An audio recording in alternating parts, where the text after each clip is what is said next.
अब आपको सबको मालूम है कि हम लोगों ने विकास का जो काम किया, राज्य में सड़कों और पुल पुलियों और भवनों का निर्माण किया। हम लोगों ने पहले सोचा था कि जो दूर दराज के जो इलाके हैं उससे राजधानी पटना पहुंचने में 6 घंटे से ज़्यादा समय न लगा।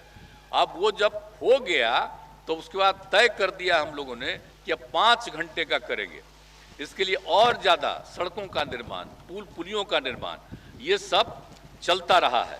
और हर तरह से चारों तरफ आप जानते हैं कि फ्लाईओवर और एलिवेटेड रोड का जाल बिछाया गया है और अन्य जिलों में आरओबी एवं फ्लाईओवर का निर्माण कराया जा रहा है। तो हर तरह से यानी आप समझ लीजिए पुल पुलियों के लिए भी काम हो रहा है। और एक तो अभी आपको मालूम है हम लोगों ने शुरू किया था दीघा से दीदारगंज तक जेपी गंगा पथ बनाने का हमने किया था और इसका शुभारंभ किया था 11 अक्टूबर 2013 को। अब अभी जाकर के 24 जून 2022 से जेपी गंगा पथ के दीघा से पीएमसीएच तक के भाग को लोगों के लिए शुरू किया गया। इसको लेकर के लोग बहुत उत्साहित हैं और हजारों की संख्या में लोग गंगा पथ का दर्शन करने के लिए आते हैं। हम भी कई बार 2-3 बार देख चुके हैं, लोगों को कितनी खुशी है। और दीघा से दीदारगंज तक संपूर्ण परियोजना का कार्य फरवरी 2024 तक पूरा किया जाएगा। लेकिन उसके अलावे हम लोगों ने ये भी तय किया है कि पश्चिम में दानापुर से आगे शेरपुर तक ले जाने की योजना है, जहां पर गंगा नदी पर निर्मित होने वाले शेरपुर दीघापुर 6 लेन पुल से भी संपर्कता होगी और पूरब में गंगा पथ को गंगा नदी पर बन रहे कच्ची दरगाह विद्युपुर 6 लेन पुल से भी जोड़ा जाएगा। और भविष्य में हमारी इच्छा है कि गंगा पथ को पूरब की ओर बख्तियारपुर ताजपुर पुल और पश्चिम की ओर आरा छपरा पुल से भी जोड़ा जाए। अब आप कल्पना कर लीजिए कि गंगा नदी के किनारे अभी जो पथ बन रहा है जेपी गंगा पथ, अब कितना लोगों को खुशी और कितनी दूर तक एक जगह से दूसरे जगह पर जाने का और फिर दक्षिण बिहार से उत्तर बिहार जाने में लोगों को कितनी और ज़्यादा सुविधाएं होंगी। तो ये काम भी हम लोगों का जारी रहेगा। और एक बात आप जान लीजिए, एक चीज़ हम लोगों ने और कर दिया कि सड़क, पुल और भवनें जो सरकार बनाती है इसका मेंटेनेंस को भी डिपार्टमेंट को ही करना है। अब इसके लिए पूरी तैयारी चल रही है। आप समझ रहे हैं कि जितने संबंधित विभाग इसकी पूरी तैयारी लगभग कर चुके हैं। अब विभागीय तौर पर मेंटेनेंस के लिए आप समझ लीजिए अब इंजीनियर्स की और अन्य कर्मचारियों की बड़ी संख्या में और बहाली होगी। ये खाली टेंडर कर कर के मेंटेनेंस का कोई मतलब है? हम तो पहले से भी बराबर कहते रहे, अगर डिपार्टमेंट ही मेंटेनेंस करेगा और उसके लिए पूरी संख्या में और जितने इंजीनियर की जरूरत है, अन्य कर्मियों की जरूरत है, सबको बहाल करके रखा जाएगा और उन्हीं का काम है सड़क को, पुल पुलिया को और जितने भवन बनते हैं उन सभी का मेंटेनेंस वो नियमित रूप से करते रहे। ये होगा तो कभी किसी तरह की दिक्कत नहीं आएगी।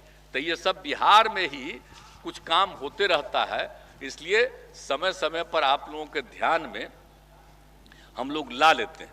अब कितने हुए हैं आप जानते ही हैं कि हर प्रकार के कितने तरह के भवनों का हम लोगों ने निर्माण किया।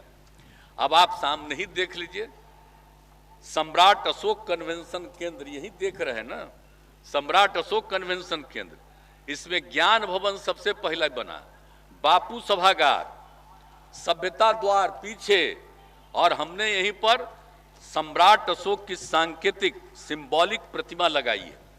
अब ये कितना बढ़िया है। और जान रहे हैं बापू सभागार में 5000 की संख्या है। अभी तक देश में कहीं नहीं बना है इतना बड़ा, अब यहाँ पर ये बना हुआ है और कितने लोग आ रहे हैं। तो यही सामने देख लीजिए, सम्राट अशोक कन्वेंशन केंद्र हम लोगों ने इसको बनाया। और फिर पटना में जो अंतर्राष्ट्रीय मानक के रूप में इंटरनेशनल स्टैंडर्ड का बिहार म्यूजियम का निर्माण कराया गया। पटना म्यूजियम का भी विस्तार कर रहे हैं और दोनों म्यूजियम को, पटना म्यूजियम और बिहार म्यूजियम को, आप समझ लीजिए भूमिगत मार्ग से जोड़ने की योजना पर भी काम शुरू हो गया। और उसके अलावे सरदार पटेल भवन का निर्माण कराया और यह भूकंप रोधी भवन है। 9 रिक्टर स्केल की तीव्रता वाले भूकंप के झटके को यह सह सकता है, ऐसा बनाया गया है। और इसलिए यहाँ पर पुलिस मुख्यालय, गृह विभाग और आपदा प्रबंधन विभाग को वहीं पर रखा गया है। कहीं अगर ऐसी दुर्घटना होगी वो रहेगा और वहीं से फिर पूरे सब जगहों पर लोग इसको देख सकते हैं। और 7 दिन तक वहाँ जितने भी अधिकारी और कर्मचारी रहते हैं उनको किसी तरह की दिक्कत नहीं हो सकती है। इस तरह का बिल्डिंग बनाया गया है, ये खास तरह का बिल्डिंग बनवाया गया है और जो काम कर रहा है आप लोगों को भी, सब लोगों को मालूम है इसके बारे में।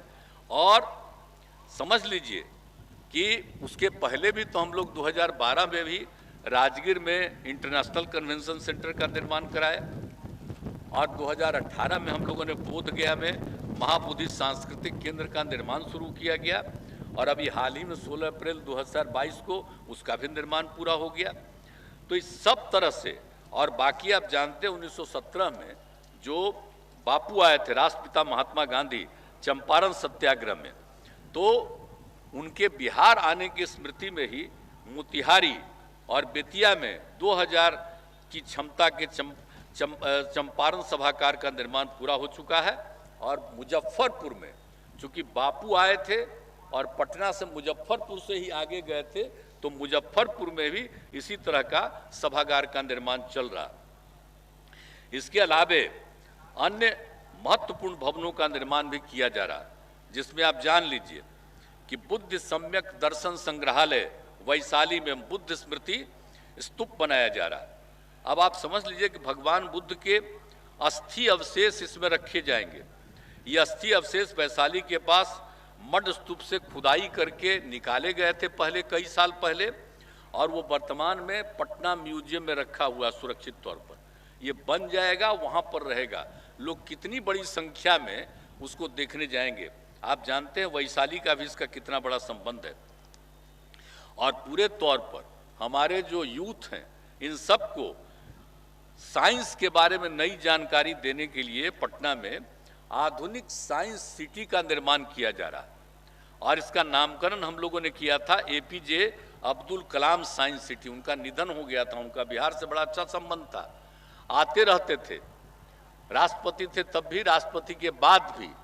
तो जब उनका निधन हो गया तो हमने कहा कि नहीं, उनकी स्मृति में हम इसको रखेंगे, इसलिए उसका नाम हमने APJ Abdul Kalam science city रखा गया।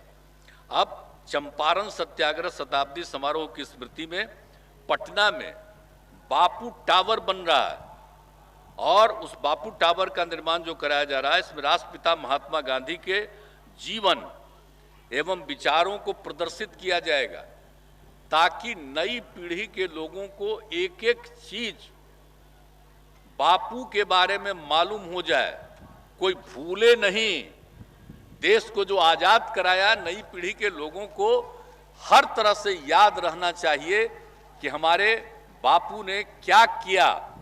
तो एक एक चीज वहां पर हम लोग ऐसा करवा देंगे, चारों तरफ से ला करके कर रहे हैं, बराबर हम देखते रहते हैं, ताकि नई पीढ़ी के एक एक बच्चे बच्चियों को पूरी जानकारी बापू के बारे में हो, तो वो हर चीज को देखेंगे। ये भी हम लोग सब बनवा रहे हैं, तो सब तरह से काम कर रहे हैं।